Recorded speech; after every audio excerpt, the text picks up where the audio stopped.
Alright, listen, before we get into the main story tonight, I need everybody to buckle up, because what I'm about to walk you through is one of the most bizarre unraveling promotional collapses I have ever seen in women's boxing, and by the time we're done, you are going to have questions that nobody in Claressa Shields' camp seems willing to answer.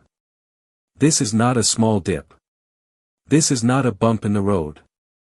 This is a full-blown, publicly visible, five-alarm meltdown of hype, and the wildest part is that Claressa Shields herself keeps acting like everything is fine. It is not fine. And tonight, I'm going to show you the receipts, one by one, page by page, until the whole picture is impossible to ignore. Let me set the table first, because a lot of people are just now catching up. Claressa Shields, also affectionately, and depending on who you ask, mockingly referred to online as Papoose's alleged entanglement, his so-called side situation, or in the harshest corners of the internet, Pap's pick-me, is at the center of the conversation again. And as somebody like Chris Cyborg would probably put it, this whole promotional stretch is starting to feel like duck hunting season. I already had a feeling the build-up to this August 15th fight against K. Scott wasn't tracking the way Claressa Shields probably imagined it would. But even I didn't expect the numbers, the timeline, and the silence to be this loud. And when I say loud, I mean deafening. Here's the thing that jumped out first. In the weeks leading up to this event, Claressa Shields kept teasing that celebrities were sliding into her DMs. She hinted big names had already RSVP'd. She made it sound like the walkout alone was going to break the internet. Now, on paper, she has receipts. In the past, Claressa Shields has had appearances from names like Bow Wow and Rick Ross, and of course Papoose never seems to miss the chance to slide into any frame that has a camera on it. If there is a red carpet within a mile radius, if there is a step and repeat, if there's the grand opening of a paper envelope, you can pretty much book it, Papoose is going to be in that photo. That is not a diss. That is just documented public behavior at this point. But here is the question I want everybody to sit with, because it is the only question that actually matters right now. Where is the promotion? Where is the noise? Where are the friends? Where are the platforms? Where is the machine? Because if you go looking for it, and I did, what you find is genuinely shocking. This card is supposed to be a Zeus Network production. That is a platform that lives and breathes off viral clips, so I opened up their social media to see how hard they were riding for this fight. What I found made me stop scrolling 3 separate times to make sure I wasn't crazy. The last substantive Zeus Network posts about this Claressa Shields event landed on June 25th and June 26th. That's nearly a month ago. They followed those with a post pushing the June 30th press conference. Then on July 1st they made one more post about that same press conference. And then, nothing. Silence. July 2nd, silence. July 3rd, silence. July 4th, silence. July 5th, silence. July 6th, silence. July 7th, silence. July 8th, silence. July 9th, silence. July 10th, silence. July 11th, silence. July 12th, silence. July 13th, silence. July 14th, silence. July 15th, silence. July 16th, silence. July 17th, silence. July 18th, silence. Nothing. Not one dedicated post about Claressa Shields versus K. Scott. As far as Zeus Network is publicly concerned, this event might as well not exist. And honestly, if you understand how Zeus operates, that makes a certain kind of cynical sense. They already know that any clip involving Ray J or the baddies cast on Fight Night is going to end up on the Shade Room and Neighborhood Talk anyway, whether they pay for the ads or not. From their business perspective, the money is already banked. They are not sweating the ticket totals. But if the platform that is broadcasting the event isn't sweating, then who exactly is? That's when I pulled up Salita Promotions. Because Claressa Shields is supposed to be the crown jewel of that entire operation. You would think Salita would be running full-court press marketing, buying billboards, cutting hype packages, seeding influencer content, anything. Instead, what did Salita do? They waited until the literal final day of SP voting to remind fans to vote for Claressa Shields as Best Fighter, a category that Claressa Shields did not go on to win. About 8 hours ago, Salita finally posted about Claressa Shields and K. Scott again, and honestly it felt like somebody in the office suddenly remembered that the fight was still on the calendar. Before today's late upload, the previous Salita content about the fight was 5 days ago, and that content was recycled press conference footage. Rewind further and you'll see July 13th, July 5th, July 3rd, with almost every post orbiting that one June 30th media event on a loop. That is not a promotional campaign. That is a screensaver. And I want to be clear about why I'm laying this out with this level of detail. The level of promotion tells you exactly how much confidence people around the fight actually have in selling it. It is a confidence tell. And right now, that tell is loud. The non-stop cultural buzz Claressa Shields used to sit inside of just isn't there anymore. It no longer feels like every boxing outlet, every gossip page, every media personality is chattering about Claressa Shields around the clock. That is a real shift. That is measurable. Here's where it shifts even further. WIN Records, which is the label Papoose is allegedly running, though nobody really wants to nail down exactly what his title is over there, only just today shared a joint promotional post alongside Claressa Shields, K. Scott, WIN Records, and Salita, officially announcing that Claressa Shields would return to middleweight to challenge Australia's unified WBC and WBA champion K. Scott on August 15 at State Farm Arena, streaming live on DAZN. That is the entire promotional announcement they gave you. One post. Today.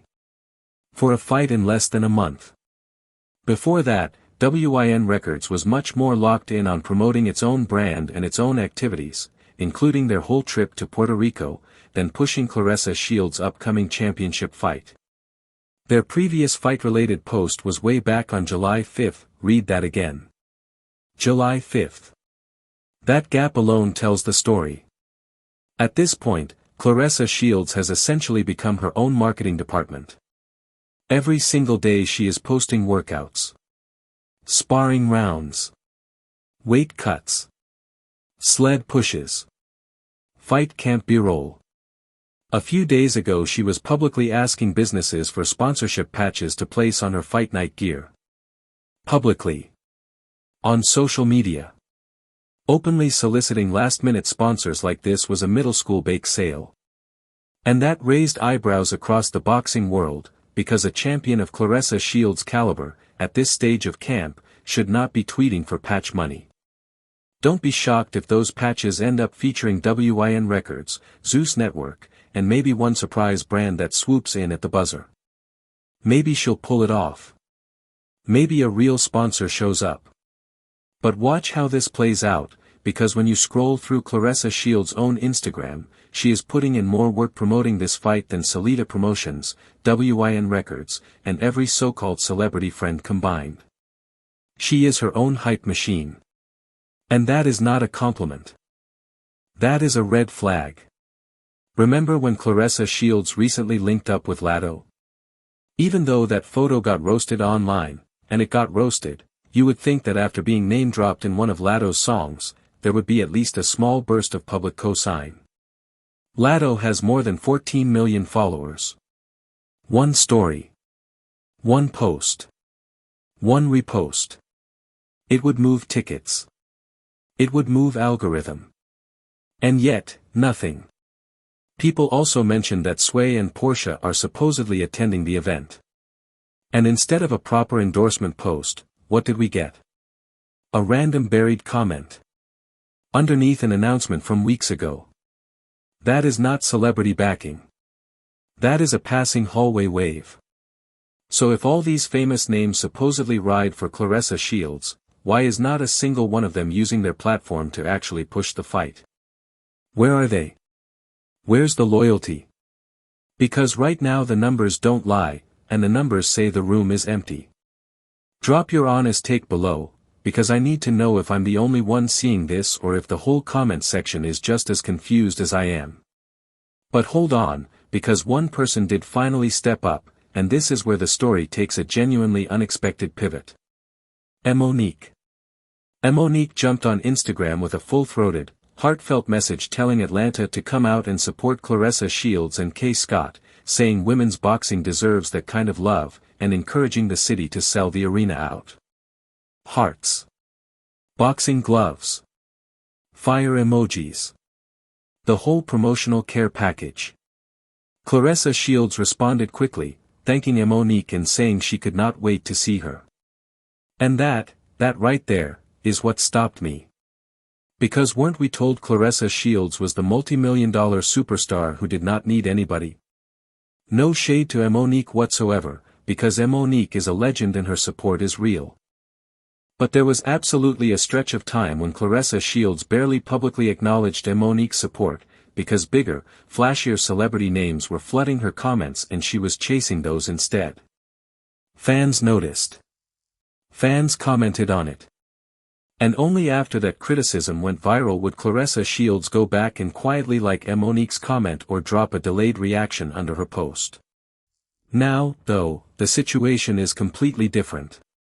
Now Monique is one of the only real, visible, big audience voices on the promotional front lines. Think about how strange that actually is.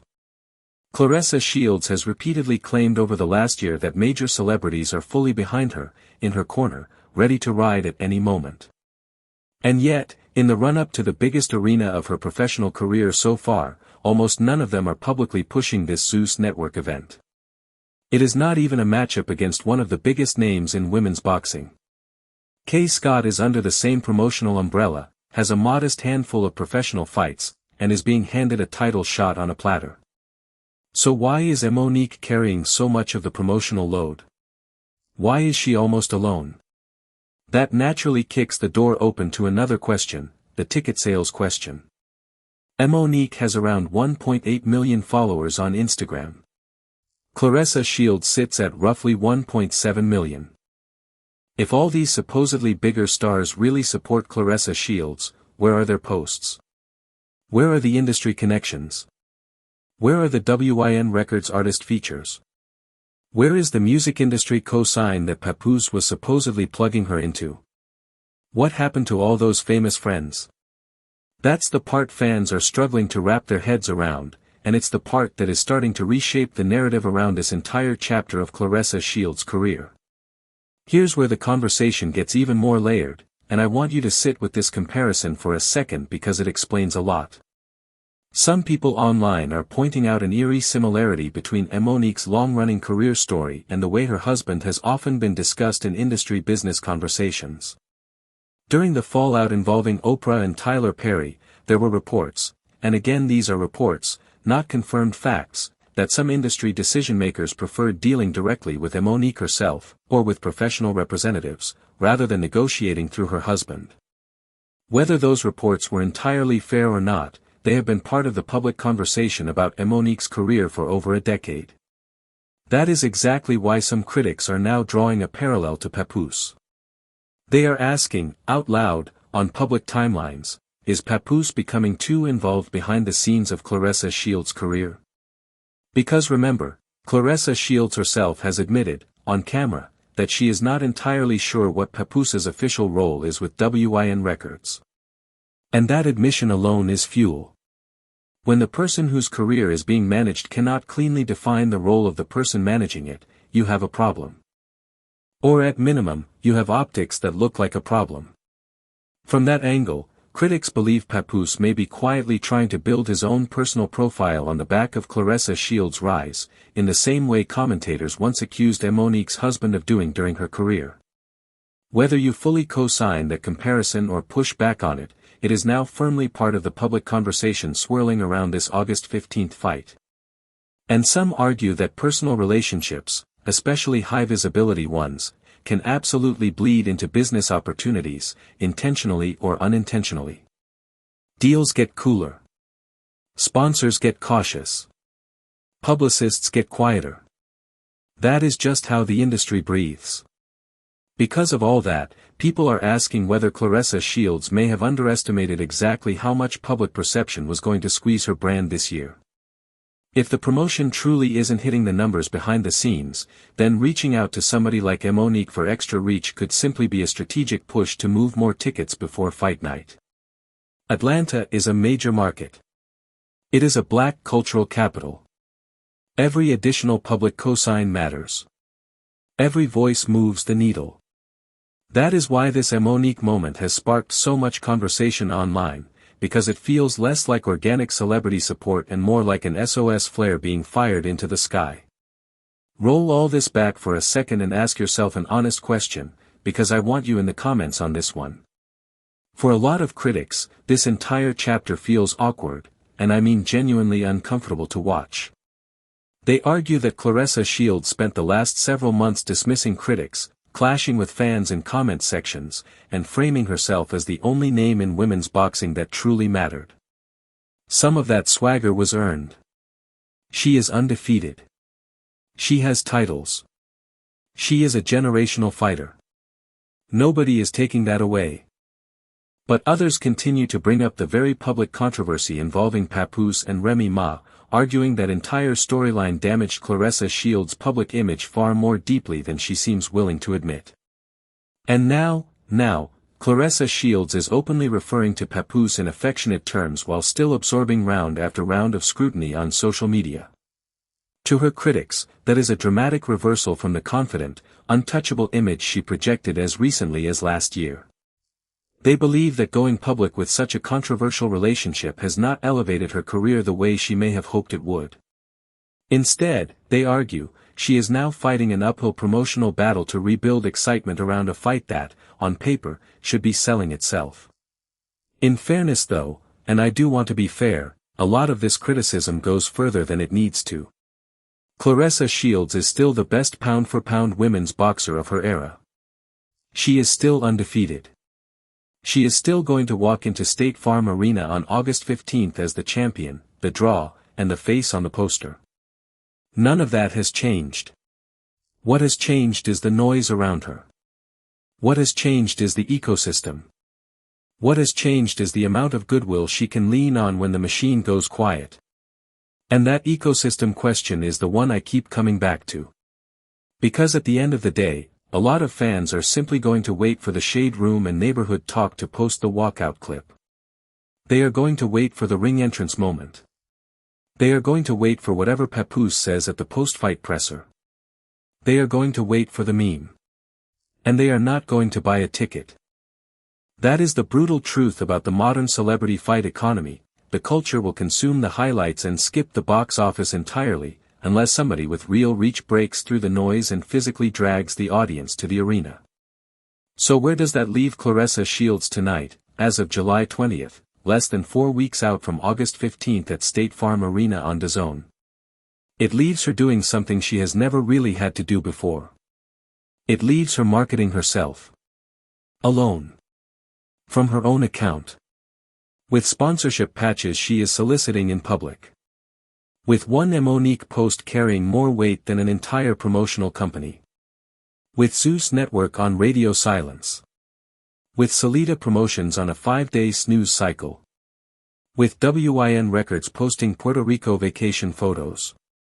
And with Papoose lingering somewhere between manager, boyfriend, and brand appendage, depending on who you ask and what day of the week it is. Here is the part one want you to really chew on before you scroll. Sometimes the spotlight teaches you the hard way. Sometimes the same platform that made you can go completely cold on you overnight, and the only people left in your corner are the ones you almost forgot to thank in the first place. Monique showed up. The industry's so-called friends did not. The label did not. The platform did not. That imbalance is now the story. Whether Claressa Shields wants it to be or not. I need to know where you stand on this one, because the comments are going to decide how this narrative moves for the next 3 weeks. Do you think Claressa Shields is being unfairly piled on right now, or do you think this promotional collapse is 100% a self-inflicted situation tied to the Papoose optics? Do you think Monique's post is going to move enough tickets to save the gate at State Farm Arena, or is that ship already sailing? And do you think we are going to see a lineup of celebrity cosigns magically appear in the final week of promotion, once the ticket numbers get leaked and the panic really sets in? Tell me in the comments. Tell me everything. Because I read them all, and this is the exact kind of story that only gets clearer once the audience starts talking. Before you click away, keep this next part in the back of your head. The next 24 hours around Claressa Shields vs. K. Scott are going to be very telling. Watch who posts. Watch who reposts. Watch who suddenly discovers women's boxing after months of pretending it didn't exist. Because in this business, when the tickets aren't moving, everybody's true position on you reveals itself in one weekend. And I have a strong feeling this is the weekend it happens. Stay locked in, because as soon as the next promotional shoe drops, the sponsor patch reveal, the celebrity walkout list, the Papoose interview, the ticket sales leak, I am going to be right back here breaking it down for you piece by piece. That is a promise. Until then, keep your eyes on the timeline, because in a story like this, the silence is louder than any punch Claressa Shields is going to throw on August 15th. And that is exactly what nobody in her camp seems willing to say out loud. One more thing before you go, because I know somebody is going to try to argue this in the comments and I want to head it off right now. Some of you are going to say, well, big fights don't always need heavy pre-promotion, sometimes the walkout week is when everything catches fire. Fair point. That does happen. But historically, when a Claressa Shields fight is truly on track, the noise is already deafening 4 weeks out. The interviews are stacking. The sit-downs are booked. The podcast circuit is lit up. The rival is trash-talking. The B-side documentary content is dropping.